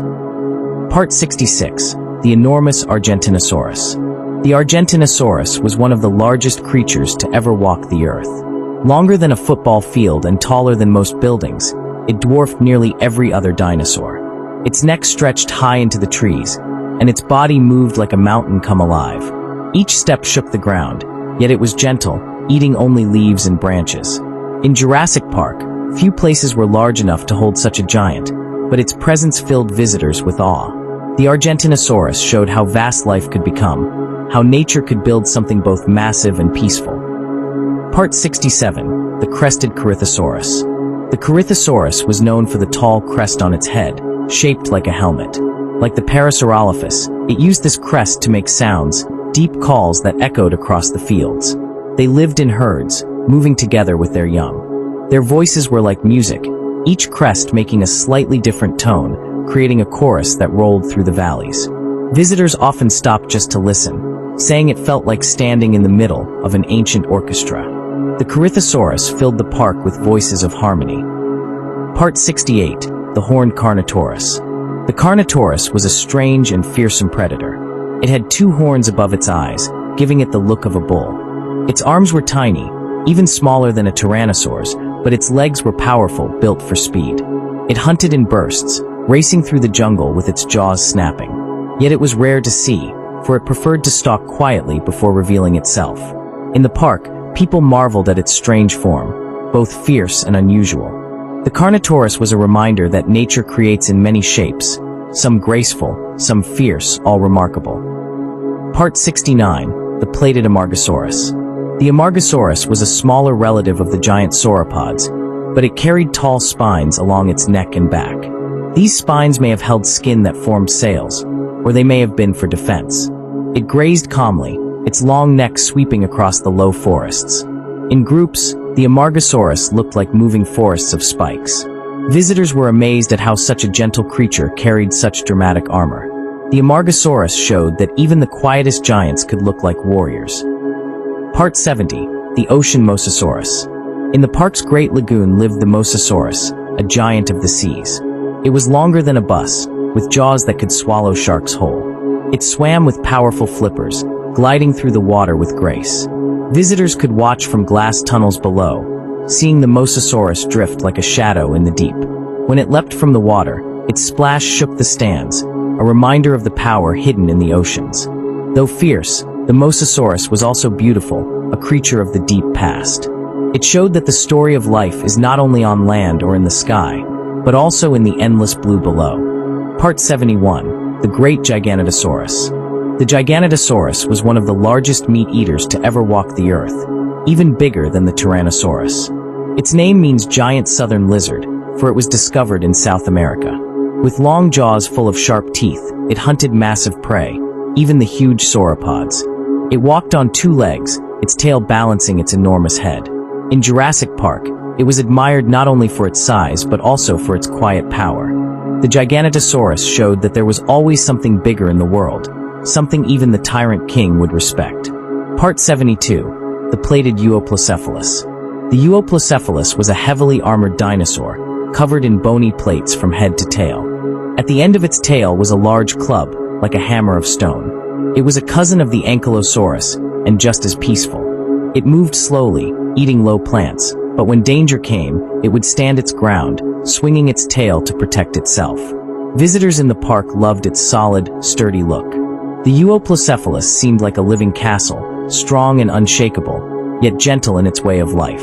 Part 73, the crested Dilophosaurus. The Dilophosaurus was known for the twin crests that rose from the top of its head. These crests were bright and colorful, perhaps used to impress or warn others. It was slender and quick, moving gracefully on two legs. In the park, it became famous for the way it surprised its prey, using both speed and cunning. Though it was smaller than some predators, the Dilophosaurus reminded visitors that beauty and danger can sometimes share the same shape. Its twin crests marked it as one of the most unique hunters of the ancient world. Part 74, the long-necked Mammonchosaurus. The Mammonchosaurus was a sauropod known for having one of the longest necks of all dinosaurs. Its neck stretched like a bridge, letting it reach leaves far beyond the reach of others. It moved in herds, each one a gentle giant wandering the forests. From a distance, their necks swayed like tall trees moving in the wind. Visitors to the park were amazed at its grace, for despite its size it moved softly, like a mountain drifting across the land. The Mammonchosaurus was a creature of height and patience, forever reaching toward the sky. Part 75, the helmeted Pachycephalosaurus. The Pachycephalosaurus was famous for its thick, dome-shaped skull. Its name means thick-headed lizard, and with good reason, for its head was built like stone. Some believe they used their heads to clash with one another, ramming like rams in a contest of strength. Others thought the dome was for display, showing age and pride. In Jurassic Park, they sometimes butted trees or rocks, echoing like drums through the forest. They showed visitors that even among dinosaurs, play and challenge were part of life. Part 76, the winged Quetzalcoatlus. The Quetzalcoatlus was one of the largest flying creatures ever to live. With wings as wide as a small airplane, it soared high above the land, casting giant shadows on the ground below. It hunted fish and small animals, swooping with a long beak. From the cliffs of the park, it would launch into the wind, gliding for miles with barely a flap. Visitors said watching it was like seeing a dragon from ancient stories. The The Quetzalcoatlus reminded everyone that the skies once belonged to giants. Part 77. The Striped Majungasaurus. The Majungasaurus was a predator from Madagascar, known for its short snout and unique horns above its eyes. It was smaller than the great tyrannosaur, but just as fierce in its homeland. It was a patient hunter, often following prey for hours before striking. Its strong legs and sharp teeth made it a master of ambush. In the park, it was admired for its strange look, almost otherworldly. The Majungasaurus showed that nature shapes life in many surprising ways, each suited to its own world. Part 78. The Duck-billed Edmontosaurus. The Edmontosaurus was a peaceful plant eater, part of the hadrosaur family. It had a wide, duck-like beak and lived in large herds across the plains. They moved together for safety, their footsteps thundering softly like distant rain. Their calls were gentle, deep sounds that rolled across the fields. Visitors loved seeing the herds of Edmontosaurus, for they seemed like great families of dinosaurs, always together, always caring for one another. Part 79. The Horned Styracosaurus. The Styracosaurus was a cousin of the Triceratops, but instead of 3 horns, it had one long horn on its nose and a crown of spikes on its frill. It looked like a living shield decorated with spears. Despite its fierce appearance, it was gentle with its herd. The spikes were for protection, not aggression. When predators came too close, the Styracosaurus lowered its head, horns outward, standing strong. In the park, visitors admired its beauty and power. The Styracosaurus showed that even the fiercest armor could guard a peaceful heart. Part 80. The Armored Sauropelta. The Sauropelta was a plant eater covered in heavy armor, with long spikes along its neck and shoulders. It was low to the ground, walking on 4 legs as it grazed on ferns. Its armor made it nearly impossible for predators to attack, and its spikes gave it a fearsome look. Yet it spent its days in quiet peace, moving slowly and eating the plants of the forest. In the park, the Sauropelta was a favorite of children, for it looked both strange and wonderful, like a creature from a dream. It showed that nature's designs can be both strong and beautiful.